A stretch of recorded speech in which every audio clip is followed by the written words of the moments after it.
जय श्री राम दोस्तों, स्वागत है आपका अपने चैनल स्टूडेंट पॉइंट वीडियो में। तो आई होप आप सभी लोग अच्छे होंगे। तो आज जैसा कि आप सभी को पता है, हम आपके लिए पॉलिटी सेक्शन लेके आए हैं जो कि HP TET point of view से वेरी इंपॉर्टेंट रहने वाला है। तो पिछली वीडियोस हमने कंप्लीट कर ली है। आज हम जो पढ़ने वाले हैं वो है आपके हमारे पास भारतीय संविधान में आपातकालीन प्रावधान, मतलब इमरजेंसी के बारे में आज हम पढ़ेंगे। तो आप सभी को पता भी होगा हमारे देश में 3 टाइप की इमरजेंसीज है। तो आज हम वो तीनों टाइप के इमरजेंसीज आपको बताएंगे। जो भी क्वेश्चन उससे बनते हैं वो सारी चीजें हम आपसे डिस्कस करते हैं। तो शुरू करते हैं हम आज की वीडियो। तो इंट्रोडक्शन में आपको सबसे पहले पता होना चाहिए कि इमरजेंसी जो प्रोविजन है हमारे देश में वो कौन से भाग में रखा गया है। वेरी इंपॉर्टेंट क्वेश्चन, कई बार यहां से आ जाता है क्वेश्चन दोस्तों। तो जो इमरजेंसी प्रोविजन है वो आपके पास पार्ट 18 में रखा गया, मतलब भाग।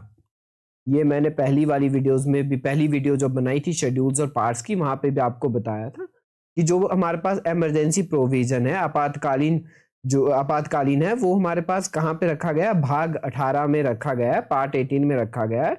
और आर्टिकल नंबर दोस्तों वेरी इंपॉर्टेंट है, 352। आर्टिकल नंबर 352 से लेके 360 के बीच हमारे पास क्या आती है? हमारे पास इमरजेंसीज आती है। और इमरजेंसीज हमारे पास किसे? Sovereign security and financial stability type की इमरजेंसीज होती है। ये हम आगे भी डिस्कस करेंगे। तो आपको पता होना चाहिए कि इमरजेंसीज में जो सबसे पहले इमरजेंसीज है वो कौन सी आपके पास। तो 3 टाइप की इमरजेंसीज हमारे पास होती है। तो हमारे पास सबसे पहले जो इमरजेंसीज रहती है वो क्या? आपके पास नेशनल इमरजेंसीज। वेरी इंपॉर्टेंट दोस्तों, नेशनल इमरजेंसीज, जो कि आर्टिकल नंबर 352 में आती है दोस्तों। वेरी इंपॉर्टेंट, ये आर्टिकल कई बार एग्जाम में आ जाता है। नेक्स्ट आपके पास स्टेट इमरजेंसीज, ठीक है। तो स्टेट इमरजेंसीज आर्टिकल नंबर 356 में आती है। और उसके बाद नेक्स्ट आपके पास फाइनेंशियल इमरजेंसीज, ठीक है, वित्तीय आपातकाल जिसको हम बोलते हैं, ये आती है आपके पास आर्टिकल नंबर 360। हमारे देश में 3 टाइप के इमरजेंसी दोस्तों, कौन कौन सी? नेशनल इमरजेंसी, स्टेट इमरजेंसी और फाइनेंशियल इमरजेंसी। और तीनों आर्टिकल्स आपके लिए इंपॉर्टेंट है एग्जाम पॉइंट ऑफ व्यू से। देखो दोस्तों, आप याद ऐसे भी कर सकते हैं कि 4 आर्टिकल्स का इनका गैप है। 352 के बाद 356 और 356 के बाद 360। 352 में आपके पास राष्ट्रीय आपातकालीन आता है, 356 में आपके पास राज्य आपातकाल आता है, और 360 में आपके पास वित्तीय आपातकाल आता है। तो तीनों आर्टिकल्स इंपॉर्टेंट है ये। और ये कौन से भाग में आती थी दोस्तों? अभी हमने डिस्कस किया पार्ट नंबर 18 में ये इमरजेंसीज के बारे में हमारे को लिखा गया है हमारे संविधान में। तो नेक्स्ट आपके पास एक एक करके हम सारी इमरजेंसीज डिस्कस करेंगे। तो सबसे पहले जो इमरजेंसी रहती है आपके पास नेशनल इमरजेंसी है। तो नेशनल इमरजेंसी दोस्तों आपके पास 3 कैटेगरीज में लगती है। ये वेरी इंपॉर्टेंट है, कई बार एग्जाम में आ जाता है। तो नेशनल इमरजेंसी आपके पास 3 कैटेगरीज में लगती है। एक तो वार में, अगर वार की सिचुएशन हो तो भी आपके पास नेशनल इमरजेंसी लगती है। एक दूसरा आपके पास एक्सटर्नल एग्रेशन, जिसको हम बाहरी आक्रमण भी बोलते हैं। एक्सटर्नल एग्रेशन होता है, मान लो कोई कंट्रीज हमारे पर अटैक कर रही है, तो उस टाइम जो हम इमरजेंसी प्रोक्लेम करेंगे वो कौन सी होती है? आपके पास एक्सटर्नल एग्रेशन होती है। थर्ड आपके पास दोस्तों आर्म्ड रेबिलियन। पहले इसका नाम दोस्तों इंटरनल डिस्टरबेंस होता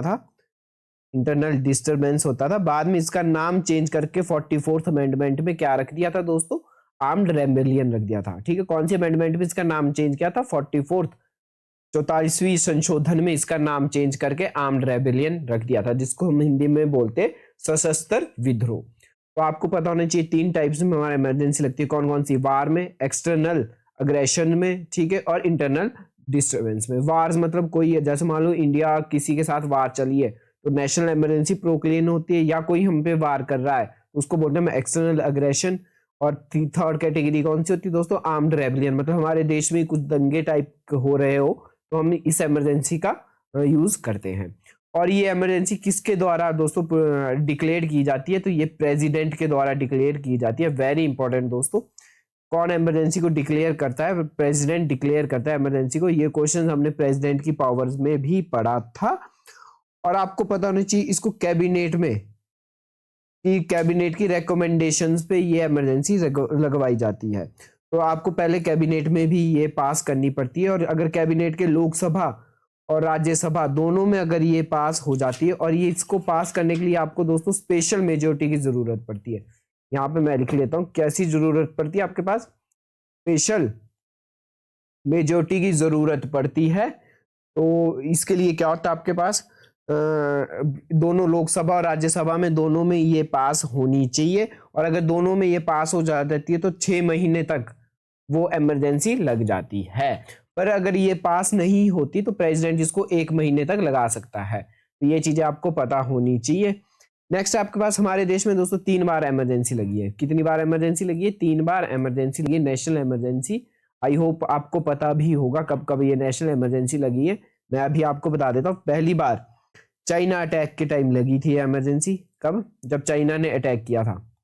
तो चाइना ने जब अटैक किया था हमारे पास कब, तो कौन सी इमरजेंसी लगी दोस्तों? मैंने अभी बताया, जब भी कोई और कंट्री अटैक करती है हमारे देश पे तो कौन सी इमरजेंसी लगती है? एक्सटर्नल अग्रेशन लगती है, बाहरी आक्रमण लगता है। तो इस टाइप एक्सटर्नल एग्रेशन लगी थी। कब लगी थी ये इमरजेंसी? ये लगी थी 1962 से लेके 1968 के बीच। दूसरी इमरजेंसी कब लगी थी दोस्तों? दूसरी लगी थी जब पाकिस्तान ने अटैक किया था इंडिया पे। पाकिस्तान अटैक इंडिया, तो ये कब लगी थी दोस्तों? ये लगी थी 1971 से लेके 1975 के बीच। और तीसरी इमरजेंसी कब लगी थी दोस्तों? Internal disturbance. ये वेरी इंपॉर्टेंट, जिसका नाम अब क्या रखा गया दोस्तों? आर्म्ड रेबेलियन रखा गया। मैंने अभी आपको बताया इंटरनल, पहले इसका नाम क्या था? इंटरनल डिस्टर्बेंस था, इंटरनल डिस्टर्बेंस।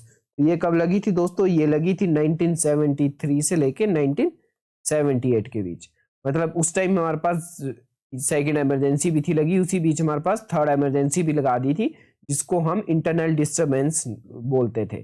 और बाद में इसका नाम करके चेंज करके क्या रख दिया था? आर्म्ड रेबेलियन रख दिया था। कौन सी अमेंडमेंट में इसका नाम चेंज किया था? 44th संशोधन में इसका नाम चेंज कर दिया था। अच्छा, आपको कुछ इंपॉर्टेंट पॉइंट्स मैं बता दूं यहाँ पे, ठीक है, जो कि एग्जाम पॉइंट ऑफ व्यू से इंपॉर्टेंट रहते हैं। तो पहला पॉइंट आपको बता दूं कि आपके पास आर्टिकल नंबर 358 जो कि फंडामेंटल राइट से रिलेटेड रहता है। तो आर्टिकल नंबर 358 के तहत जो आपके पास आर्टिकल नंबर 19 होता है, आप सभी को पता होगा, राइट टू फ्रीडम में आता है हमारे पास। इसमें क्या थी? 6 प्रकार की हमने फ्रीडम्स के बारे में पढ़ रहा था। देखो, जिसमें स्पीच थी दोस्तों, आप कहीं इकट्ठा हो सकते थे, कोऑपरेटिव सोसाइटीज बना सकते थे।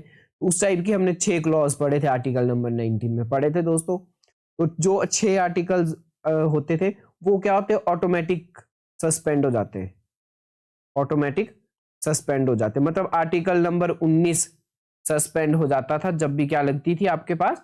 नेशनल इमरजेंसी लगती थी। वेरी इंपॉर्टेंट दोस्तों, ये पॉइंट आपको लर्न करना पड़ेगा, एग्जाम पॉइंट ऑफ व्यू से इंपॉर्टेंट है कि आर्टिकल 19 जब भी क्या हो जाता है? सस्पेंड हो जाता है। तो कौन सी इमरजेंसी पे? नेशनल इमरजेंसी पे। बट यहाँ पे एक सिचुएशन आई थी जो कि 44th अमेंडमेंट में ही ऐसी इसमें चेंज लाया गया था कि जब इमरजेंसी कौन सी लगेगी दोस्तों? जब इमरजेंसी लगेगी वार वाली और एक्सटर्नल एग्रेशन। जब इमरजेंसी वार और एक्सटर्नल एग्रेशन लगेगा तो आपका आर्टिकल नंबर 19 क्या हो जाएगा? सस्पेंड हो जाएगा। मतलब आर्टिकल 19 आपका खत्म हो जाएगा। आपको बोलने का अधिकार नहीं है, आप राइट टू स्पीच, फ्रीडम के राइट, आप इकट्ठा नहीं हो सकते कहीं एक जगह, ठीक है। आप कोई भी जगह जमीन नहीं खरीद सकते, रेजिडेंस नहीं ले सकते, ठीक है। आर्टिकल नंबर 19 क्या हो जाता है? आपका पूरा सस्पेंड हो जाता है जब भी आपके पास नेशनल इमरजेंसी लगती है। किस सिचुएशन पे? वार वाली सिचुएशन पे और एक्सटर्नल अग्रेशन वाली सिचुएशन पे। और जब इमरजेंसी आपको कौन सी लगी होगी? आर्म्ड रेबेलियन वाली। मतलब आर्म्ड रेबेलियन वाली एक्सटर्नल कौन सी होती है? इंटरनल डिस्टर्बेंस होती है, जो कि कब लगी थी? 73 से लेके 78 के बीच लगी थी। उस टाइम हमारा आर्टिकल नंबर 19 सस्पेंड नहीं होता है। वेरी इंपॉर्टेंट है दोस्तों, एक बार मैं फिर से रिपीट कर देता हूं कि आर्टिकल 19 क्या हो जाता है? सस्पेंड हो जाता है। कब? जब इमरजेंसी कौन सी लगती है आपके पास? वार वाली दोस्तों, वार वाली इमरजेंसी लगती है और एक्सटर्नल अग्रेशन वाली इमरजेंसी लगती है। तो आर्टिकल नंबर 19 क्या हो जाता है? आपका सस्पेंड हो जाता है। और बाद में 44th अमेंडमेंट में इसमें चेंज लाया गया था। 44 अमेंडमेंट में के बाद क्या हुआ था कि आपका आर्टिकल 19 सिर्फ तभी सस्पेंड होगा जब कौन सी आपके पास इमरजेंसी लगेगी? वार वाली लगेगी या एक्सटर्नल अग्रेशन लगेगी। आर्म्ड रेबेलियन पे आर्टिकल नंबर 19 आपका सस्पेंड नहीं होगा। तो ये नेशनल इमरजेंसी से रिलेटेड क्वेश्चन थे। तो आपको आई होप आपने नोट भी कर लिया होगा, नहीं तो आप स्क्रीनशॉट खींच लो। और अगर आपको हमारी पीडीएफ चाहिए तो आप हमें टेलीग्राम चैनल पे ज्वाइन कर सकते हैं या हमें इंस्टाग्राम पे मैसेज कर सकते हैं। आपको एक मिनिमम प्राइस में हम आपको पीडीएफ प्रोवाइड करवा देंगे। और दोस्तों जो भी जिन लोगों ने हमारी मेंबरशिप ले ली है उनके लिए हमारी वीडियोस जल्दी लॉन्च हो जाएगी। ठीक है दोस्तों, तो नेक्स्ट आपके पास क्या है, स्टेट इमरजेंसी के बारे में पढ़ेंगे हम। तो स्टेट इमरजेंसी क्या होती है आपके पास, राज्य आपातकालीन। ठीक है, तो ये कब लगता है, आर्टिकल नंबर 356 के अंदर ये आता है। सबसे पहले आपको ये पता होना चाहिए कि 356 आर्टिकल के अंदर कौन सी इमरजेंसी लगती है, स्टेट इमरजेंसी लगती है। और इसको दोस्तों कौन लगाता है, इसको भी प्रेसिडेंट ही डिक्लेयर करता है। कौन डिक्लेयर करता है दोस्तों, इसको प्रेसिडेंट के ही साइन चाहिए आपको स्टेट इमरजेंसी के लिए। और स्टेट इमरजेंसी कब लगती है दोस्तों, ये आपको पता होना चाहिए। तो स्टेट इमरजेंसी तब लगती है जब कोई स्टेट आपके पास अच्छे से काम नहीं कर रही होगी, मतलब कॉन्स्टिट्यूशन के अलावा अनकॉन्स्टिट्यूशनल चीजें वो कर रही होगी, तो हमारे पास प्रेसिडेंट क्या कर देता है, स्टेट इमरजेंसी घोषित कर देता है। इसकी रेकमेंडेशन पे करता है दोस्तों, राज्यपाल की रेकमेंडेशन पे, मतलब गवर्नर की रेकमेंडेशन पे वो क्या कर देता है आपके पास, स्टेट इमरजेंसी डिक्लेयर कर देता है। तो स्टेट इमरजेंसी आपके पास 3 तरीकों से डिक्लेयर हो सकती है, ये आपको पता होना चाहिए। 3 तरीकों से कौन से स्टेट इमरजेंसी डिक्लेयर हो सकती है, एक आपके पास या तो गवर्नर बता दे कि आपकी स्टेट अच्छे से काम नहीं कर रही, तो आपके पास स्टेट इमरजेंसी लग जाएगी। दूसरा कारण ये होगा कि अगर प्रेसिडेंट को पता चल जाए कि आपकी स्टेट अनकॉन्स्टिट्यूशनल काम कर रही है, तब भी आपके पास क्या लगेगा, स्टेट इमरजेंसी लग जाएगी। या स्टेट इमरजेंसी सेंटर की डायरेक्शन, मतलब सेंटर अगर यूनियन गवर्नमेंट अगर बोले, सेंटर दोस्तों सेंटर या यूनियन गवर्नमेंट अगर बोले कि आपकी स्टेट अच्छे से काम नहीं कर रही, तो भी आपके पास क्या लग सकती है, स्टेट इमरजेंसी लग सकती है। तो आपको पता होना चाहिए कि स्टेट इमरजेंसी कौन से आर्टिकल के अंदर आती है, 356 आर्टिकल के अंदर आती है। एक और बात आपको डिस्कस करनी थी नेशनल इमरजेंसी से रिलेटेड ही। नेशनल इमरजेंसी में आपको दोस्तों एक और चीज मैं आपको यहाँ पे बता दूं कि जो नेशनल इमरजेंसी है, आर्टिकल नंबर 358 मैंने बता दिया था, आर्टिकल नंबर 359 ये बोलता है कि अगर प्रेसिडेंट क्या कर सकता है, हमारे 12 से लेके 35 तक सारे आर्टिकल क्या कर सकता है, सस्पेंड कर सकता है नेशनल इमरजेंसी के टाइम। वेरी इंपॉर्टेंट दोस्तों, आर्टिकल नंबर 12 से लेके 35 तक सारे आर्टिकल क्या कर सकता है, सारे फंडामेंटल राइट्स क्या कर सकता है, सस्पेंड कर सकता है। कौन से इमरजेंसी के अंदर, राष्ट्रीय आपातकालीन इमरजेंसी के अंदर। बट 44th अमेंडमेंट फिर से हुई थी दोस्तों, और उस अमेंडमेंट में संशोधन में क्या बोला गया कि आर्टिकल नंबर 20 और आर्टिकल नंबर 21 आपका कभी भी सस्पेंड नहीं होता है, मतलब is not suspended, is not suspended. मतलब नेशनल इमरजेंसी जब भी लगती है तो आर्टिकल नंबर 20 और 21 आपका सस्पेंड नहीं होता है। और जब भी आपके पास इमरजेंसी लगती है तो प्रेसिडेंट द्वारा इमरजेंसी लगती है, आप सभी को पता है प्रेसिडेंट ही डिक्लेयर करता है किसको, इमरजेंसी को। तो जो प्रेसिडेंट डिक्लेयर करता है इमरजेंसी को, बाद में उसका जुडिशियल रिव्यू भी हम कर सकते हैं। मतलब जो प्रेसिडेंट ने इमरजेंसी लगाई वो क्या ठीक थी या उन्होंने अपनी मर्जी से वो इमरजेंसी लगा दी, मतलब एक प्रकार से जुडिशियल रिव्यू भी हम कर सकते हैं प्रेसिडेंट पर, प्रेसिडेंट ने जो इमरजेंसी लगाई है। ये भी कौन से संशोधन में ऐड किया गया था दोस्तों, तो ये भी 44th अमेंडमेंट में ही संशोधन में ऐड किया गया था। तो आपको ये बातें वेरी इंपॉर्टेंट है, किसी भी कॉम्पिटेटिव एग्जाम के लिए ये क्वेश्चंस यहाँ से जरूर बनते हैं। तो अपने पास इन चीजों को लिख ले, नोट कर ले, नोट्स अपने जरूर बनाया करें। तो स्टेट इमरजेंसी के बारे में मैंने आपको बता दिया, ठीक है। नेक्स्ट आपके पास फाइनेंशियल इमरजेंसी, जिसको हम बोलते हैं वित्तीय आपातकालीन। तो ये दोस्तों कौन से आर्टिकल के अंदर आता है, ये आता है आपके पास आर्टिकल नंबर 360 के अंदर। इसके अंदर आता है आर्टिकल नंबर 360 के अंदर आता है। इसको भी दोस्तों कौन डिक्लेयर करता है, प्रेसिडेंट ही डिक्लेयर करता है। किसके बोलने पर, पार्लियामेंट के बोलने पर, पार्लियामेंट के अप्रूवल चाहिए। तो फाइनेंशियल इमरजेंसी में ऐसा होता है दोस्तों कि कोई भी फाइनेंशियल अगर दिक्कत आ जाती है हमारे देश में, तो एक प्रकार से जो स्टेट की फाइनेंशियल चीजें होती है उसको कौन देखता है, आपके पास सेंटर वाली गवर्नमेंट देखती है, ठीक है। स्टेट की जो भी फाइनेंशियल प्रॉब्लम्स होती है, मनी बिल होता है, स्टेट का मनी बिल होगा, उसको भी दोस्तों कौन डिक्लेयर करेगा, प्रेसिडेंट ही डिक्लेयर करता है। वैसे स्टेट का मनी बिल पे किसके साइन होते हैं, जब हमने गवर्नर पढ़ा था वहां मैंने आपको बताया था कि स्टेट का मनी बिल पे किसके साइन रहते हैं, किसकी परमिशन से आता है, वो गवर्नर की परमिशन पे आता है। बट जब फाइनेंशियल इमरजेंसी लगती है तो स्टेट के जो भी मनी बिल, फाइनेंशियल बिल होते हैं, वो आपको प्रेसिडेंट की ही परमिशन से लेने पड़ते हैं, और एक प्रकार से सेंटर का कंट्रोल हो जाता है किस पे, आपके पास स्टेट्स पे। और स्टेट फाइनेंशियल इमरजेंसी के टाइम आपके पास गवर्नमेंट एम्प्लॉयज की आपके पास सैलरी तक कट कर सकते हैं। तो ये प्रोविजन रहता है फाइनेंशियल इमरजेंसी से। तो आपको सिर्फ आर्टिकल्स लर्न करना है यहाँ से आर्टिकल्स, और ये बताना है कि इमरजेंसी है उनको डिक्लेयर कौन करता है, तो प्रेसिडेंट डिक्लेयर करता है। और इमरजेंसी किसके अंदर आती है दोस्तों, भाग पार्ट 18वें के अंदर आती है, और आर्टिकल नंबर 352 से लेके 360 के अंडर आती है। 352 के अंदर आपके पास नेशनल इमरजेंसी आती है, 356 के अंदर आपके पास स्टेट इमरजेंसी आती है, और 360 के अंदर क्या आती है दोस्तों, आपके पास फाइनेंशियल इमरजेंसी आती है। एक और क्वेश्चन आपके लिए मैं होमवर्क के लिए देता हूं कि जब स्टेट इमरजेंसी में हिमाचल प्रदेश में कितनी बार स्टेट इमरजेंसी लगी है। दोस्तों इसका आंसर आप मुझे कमेंट बॉक्स में देंगे। जिन बच्चों को इसका आंसर पता है जल्दी से मुझे कमेंट बॉक्स में इसका आंसर दे कि हिमाचल प्रदेश में स्टेट इमरजेंसी कितनी बार लगी है और कब कब लगी है, ईयर के साथ मुझे ये आप कमेंट बॉक्स में आंसर देंगे। और वेरी इंपॉर्टेंट क्वेश्चन दोस्तों, अगर आप एग्जाम हिमाचल प्रदेश के एग्जाम की तैयारी कर रहे हो तो यहाँ से आपको क्वेश्चन बन जाता है कि स्टेट इमरजेंसी हिमाचल में कितनी बार लगी है, उस टाइम दोस्तों गवर्नर कौन थे।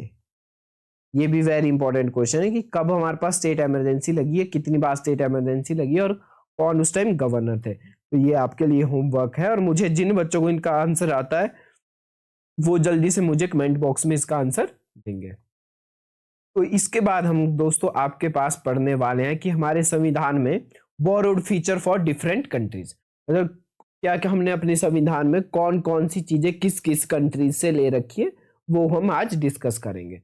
और इससे दोस्तों आपको डेफिनेटली क्वेश्चन बनता है, वेरी इंपॉर्टेंट क्वेश्चन है। तो आपको मैं बता दूं कि कनाडा से हमने क्या क्या बोरो किया है। तो कनाडा से हमने स्ट्रॉन्ग सेंटर बोरो किया, रेजिड्यू पावर्स बोरो किए, गवर्नर्स बोरो किए, वेरी इंपॉर्टेंट दोस्तों। अपॉइंटमेंट, गवर्नर्स की अपॉइंटमेंट कैसे हम करते हैं, ये हमने कहां से बोरो किया, कनाडा से बोरो किया। वहां पे भी मैंने आपको बताया था पावर डिस्ट्रीब्यूशन भी हमने कहां से बोरो की, आपके पास कनाडा से बोरो की है। नेक्स्ट आपके पास साउथ अफ्रीका से क्या बोरो किया है, तो कॉन्स्टिट्यूशनल अमेंडमेंट बिल होता था दोस्तों, जिसमें क्या आपके पास स्पेशल मेजोरिटी से पास करना पड़ता है, उसका जो प्रोसीजर रहता है वो हमने कहां से बोरो किया, आपके पास साउथ अफ्रीका से बोरो किया।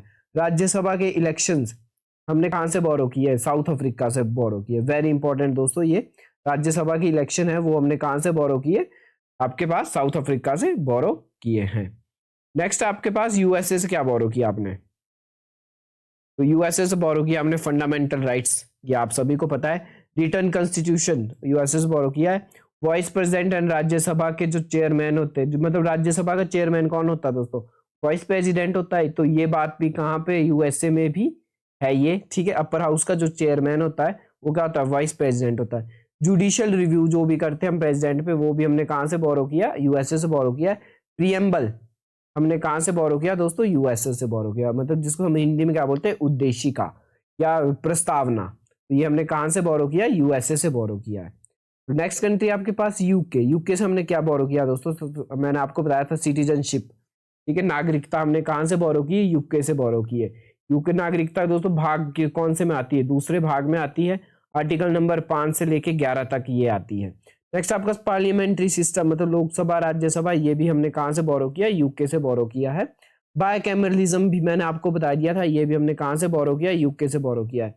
स्पीकर की जो पोस्ट है आपके पास, ठीक है, हमारे जो लोकसभा का हेड होता है वो कौन होता है, स्पीकर होता है दोस्तों। तो स्पीकर की पोस्ट भी हमने कहां से बोरो की है, यूके से बोरो की है, तो वेरी इंपॉर्टेंट।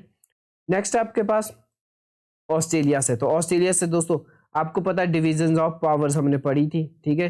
ये हमारे देश में 3 लिस्ट होती है, यूनियन लिस्ट, और मुझे जल्दी से कमेंट बॉक्स में बताओ कौन से भाग में ये डिवीजन ऑफ पावर्स पड़ी थी। यूनियन लिस्ट, स्टेट लिस्ट, राज्य सूची, ठीक है, और कंकरेंट लिस्ट, समरवर्ती सूची, इसको हिंदी में क्या बोलते हैं, कंकरेंट लिस्ट बोलते हैं। हिंदी में समरवर्ती सूची बोलते हैं, इंग्लिश में इसको कंकरेंट लिस्ट बोलते हैं। जो कंकरेंट लिस्ट वाला कॉन्सेप्ट है दोस्तों वो हमने कहां से बोरो किया है, ऑस्ट्रेलिया से बोरो किया है। जो प्रीएम्बल की लैंग्वेज भाषा है जो आपके पास प्रस्तावना की, वो भी हमने कहाँ से ली है, ऑस्ट्रेलिया से ली है। ज्वाइंट सेशन दोस्तों जल्दी से मुझे बताएंगे, ज्वाइंट सेक्शन का आर्टिकल कौन सा होता है? ज्वाइंट सीटिंग हमने पढ़ रखी थी, आर्टिकल नंबर हमने पढ़ रखा वहां पे, ठीक है। जल्दी से मुझे कमेंट बॉक्स में इसका आंसर दो, आर्टिकल नंबर क्या रहता है आपके पास ज्वाइंट सीटिंग का। जो ज्वाइंट सेशन वाली चीजें होती है वो भी हमने कहां से बोरो की है, आपके पास ऑस्ट्रेलिया से बोरो की है। और वेरी इंपॉर्टेंट दोस्तों ये सारी चीजें। नेक्स्ट है आपका जर्मनी से क्या बोरो किया है, तो suspension of fundamental rights during emergency. अभी अभी हमने पढ़े कि कुछ फंडामेंटल राइट्स क्या हो जाते हैं हमारे, सस्पेंड हो जाते हैं, और कुछ फंडामेंटल राइट्स सस्पेंड नहीं होते हैं। तो ये वाला जो कॉन्सेप्ट है आपके पास, ये हमने कहां से बोरो किया, जर्मनी से बोरो किया है। ये वाला क्वेश्चंस भी आपको एग्जाम में बन जाता है, वेरी इंपॉर्टेंट दोस्तों। जो फंडामेंटल राइट्स के सस्पेंड होते हैं, जैसे आर्टिकल नंबर 20 और 21 नेशनल इमरजेंसी के टाइम सस्पेंड नहीं होता है। आर्टिकल नंबर 19 भी आपका कब, जब आपके पास कौन सी इमरजेंसी लगती है दोस्तों, इंटरनल डिस्टर्बेंस, जिसको आर्म्ड रेबेलियन बोलते हैं, तब भी आपका आर्टिकल नंबर 19 सस्पेंड नहीं होता है। तो आपको ये पता होना चाहिए, 3 आर्टिकल है 19, 20 और 21, ये हमारे सस्पेंड नहीं होते। 19 हमारे पास 2 कंडीशन में सस्पेंड होता है, जब इमरजेंसी कौन सी लगी हो, वार वारी लगी हो और एक्सटर्नल एग्रेशन लगा हो, तो हमारे पास आर्टिकल नंबर 19 सस्पेंड हो जाता है। पर जब इमरजेंसी कौन सी लगी हो, आर्म्ड रेबेलियन वाली लगी हो, तो आर्टिकल नंबर 19 सस्पेंड नहीं होता, और आर्टिकल नंबर 20 और 21 भी सस्पेंड नहीं होते। तो ये आपको पता था, ठीक है। नेक्स्ट है आपके पास ब्रिटेन। ब्रिटेन से हमने क्या लिया दोस्तों, ब्रिटेन से लिया हमने पार्लियामेंट्री गवर्नमेंट कैसे फॉर्म करते हैं, रूल ऑफ लॉ, ठीक है दोस्तों। ये हमने पढ़ा नहीं है, और ये राइट टू इक्वलिटी के अंदर आता था एक रूल बाय लॉ, तो वहां पे रूल ऑफ लॉ भी हमने ब्रिटेन से लिया। लेजिस्लेचर प्रोसीजर हमने ब्रिटेन से लिया। सिंगल सिटीजनशिप होनी चाहिए हमारे देश की, ये भी कहां से लिया, हमने ब्रिटेन से ले रखा है। कैबिनेट सिस्टम भी हमने ब्रिटेन से ले रखा है। आपके पास रिट्स भी हमने ब्रिटेन से ले रखी है। यहाँ पे दोस्तों बायकैमरलिज्म हमने यूके से ले रखा है, ठीक है। बायकैमरलिज्म यहाँ पे नहीं होना था। बायकैमरलिज्म वैसे कौन लेके आए थे, वैसे ब्रिटेन वो लेके आए थे, आपके पास अंग्रेज लेके आए थे हमारे देश में, ठीक है। कौन से एक्ट में लेके आए, जल्दी से बताओ दोस्तों, मैंने आपको बता रखा है, ठीक है। कहाँ से लेके आए थे हम बायकैमरलिज्म वाला कॉन्सेप्ट, तो बायकैमरलिज्म जो होता है आपका ब्रिटिश कॉन्सेप्ट है दोस्तों ये, ठीक है। ब्रिटेन से ये लिखा है, ब्रिटेन सिस्टम ही है आपके पास बायकैमरलिज्म, ठीक है, कि 2 हाउस होने चाहिए आपके पास, कौन से, राज्यसभा और लोकसभा, ठीक है। राज्य, क्योंकि बायकैमरलिज्म का मतलब यही होता है कि हमारे देश में 2 हाउसेज, एक अपर हाउस एक लोअर हाउस, राज्यसभा और एक क्या, लोकसभा। तो ये वाला कॉन्सेप्ट ही हम कौन ब्रिटिश लेके आए थे, मतलब ब्रिटेन ही लेके आए थे। यहाँ पे यूके वाला दोस्तों, सॉरी यहाँ पे गलत होना था, यूके लंदन है वैसे, ठीक है, पर ये इतना, ये दोनों भी यहाँ पे सही हो सकता है वैसे तो, बट आपने ब्रिटेन याद रखना कि ब्रिटेन से हम बायकैमरलिज्म वाला कॉन्सेप्ट लेके आए थे। तो यूके से यहाँ पे काट दो आप। तो आज की वीडियो जो थी हमारी यहीं खत्म होती है। तो अगर आपको वीडियो पसंद आई तो जल्दी से दोस्तों हार्ट रिएक्ट करना हमारे कमेंट बॉक्स में, और हमारे चैनल पर नए हो तो चैनल को जरूर सब्सक्राइब करना। Thanks for watching this video.